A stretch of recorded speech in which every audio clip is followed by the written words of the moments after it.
Bem-vindos e bem-vindas ao Lado Claro de um Dia Mau, um podcast sobre a adolescência, a de hoje e a de sempre.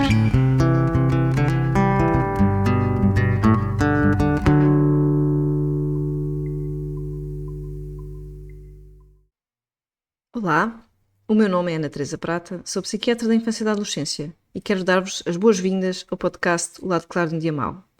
Hoje venho falar um pouco convosco, explicar um bocadinho este projeto para perceberem o que aí vem e porque é que tive esta ideia e decidi avançar. Lembro-me quando ainda era adolescente de um dia estar numa livraria e peguei num livro dirigido para adolescentes, um livro na zona dos livros juvenis e que era um diário de uma adolescente e que dizia na contracapa que aquela adolescente tinha as preocupações de todos os adolescentes. E eu, como adolescente, pensei, será o quê? O sentido da vida? As escolhas que temos que tomar? As injustiças do mundo? Não, aquilo que o livro prometia era falar de namorados, rapazes, de borbulhas e de uns pais chatos. E eu fiquei muito desiludida. Não que me surpreendesse, porque enquanto adolescente sentia já que a adolescência em si era pouco compreendida, pouco valorizada pelos adultos, que os adolescentes eram um pouco escutados, pouco valorizados, infantilizados até, que por mais inteligente que fosse o discurso, por mais eloquente que fosse o adolescente, era muito aplaudido por isso, sim senhora, espetacular, conseguiam falar muito bem, mas que na verdade depois quem sabia efetivamente das coisas eram os adultos e portanto não havia impacto nenhum na voz dos adolescentes. Era o que eu sentia. Sentia também que conhecia muitos adolescentes com imenso valor, com imensa cultura, imensa inteligência, com imensas coisas super interessantes e relevantes para dizer e para partilhar, histórias de vida incríveis, mas que por não terem as notas que todos desejavam, por não terem uma família disponível, por não terem uma família estruturada, um contexto familiar complicado, enfim, por variedíssimos motivos que não tinham espaço, não eram vistos. E isso incomodava-me bastante. E foi também nesse contexto que eu, enquanto adolescente, e nas minhas próprias decisões e escolhas para a vida, decidi ser psiquiatra da infância e da adolescência. Portanto, eu queria trabalhar na área da saúde mental com adolescentes, precisamente para que, trabalhando com adolescentes, esses adolescentes se sentissem compreendidos, ouvidos, valorizados, como eu sentia que muitos adolescentes à minha volta precisavam de o ser. E assim foi, fui para a medicina e tirei a especialidade de psiquiatria da infância e da adolescência. Realmente adoro trabalhar com adolescentes e sinto que realmente ainda há muito trabalho a fazer.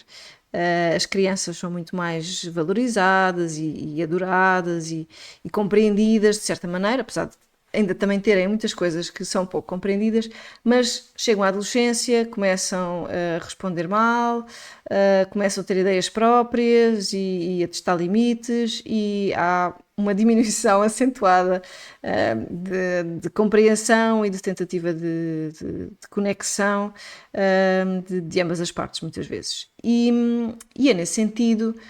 E também porque nos últimos tempos temos apercebido que há um aumento crescente de pedidos de consulta para saúde mental, seja de crianças, seja de adolescentes, mas o peso dos adolescentes é muito marcado. Tem havido um aumento imenso de pedidos de consulta.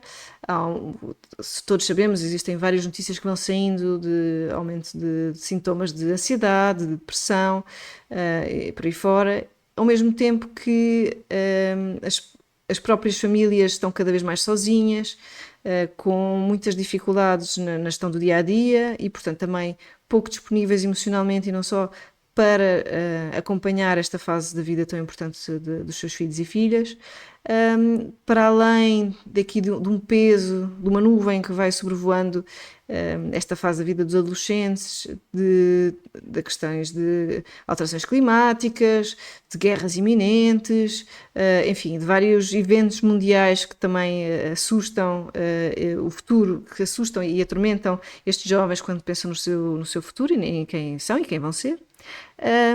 Tudo isto somado também a uma vida digital que antes não existia e que ainda estamos todos a tentar perceber como é que funciona, como é que podemos navegar online e quando já estamos a tentar entender, entretanto surgem coisas novas e agora temos inteligência artificial, enfim, tudo isto são grandes desafios, novos desafios para uma adolescência que também começa cada vez mais cedo e que dura cada vez mais tempo e, portanto, tendo isto em conta, senti que poderia tentar dar mais qualquer coisa, para além das minhas consultas, para tentar ajudar esta faixa etária, os jovens desta faixa etária e as famílias que acompanham estes jovens. E, portanto, aqui está o podcast O Lado Claro de um Dia Mau. Como é que vai ser este podcast e porque é que ele existe e como é que vai dar resposta a isto?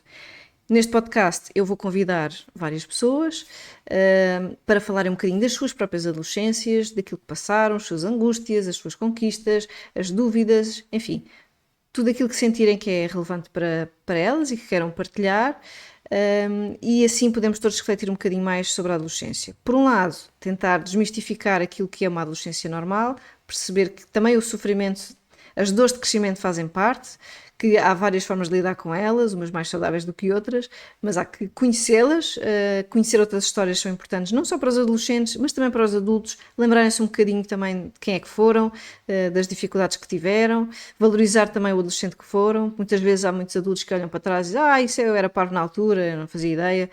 Certo, mas faz parte e na verdade, se calhar muitos destes adultos precisaram também de ser escutados e ser valorizados naquilo que estavam a sentir na adolescência e que isso pode fazer toda a diferença para depois, quando têm que cuidar do adolescente, conseguirem compreender e darem o valor e os cuidados que o adolescente mais necessita. E portanto, vou fazer estas entrevistas, vamos conversar de forma descontraída, livre, sobre as adolescências dos meus convidados, aquilo que quiserem amavelmente partilhar connosco, para refletirmos todos um bocadinho mais em conjunto sobre esta fase da vida. Portanto, vamos todos juntos partilhar as nossas experiências, ouvir-nos com atenção, criar empatia, melhorar a nossa comunicação, melhorar a nossa conexão entre uns e outros, para que possamos ajudar estes adolescentes e as suas famílias a navegarem esta fase da sua vida de forma mais tranquila e saudável e prazerosa possível. Fiquem comigo e até já, participem, deixem o vosso comentário, partilhem, vamos todos contribuir para uma adolescência mais plena.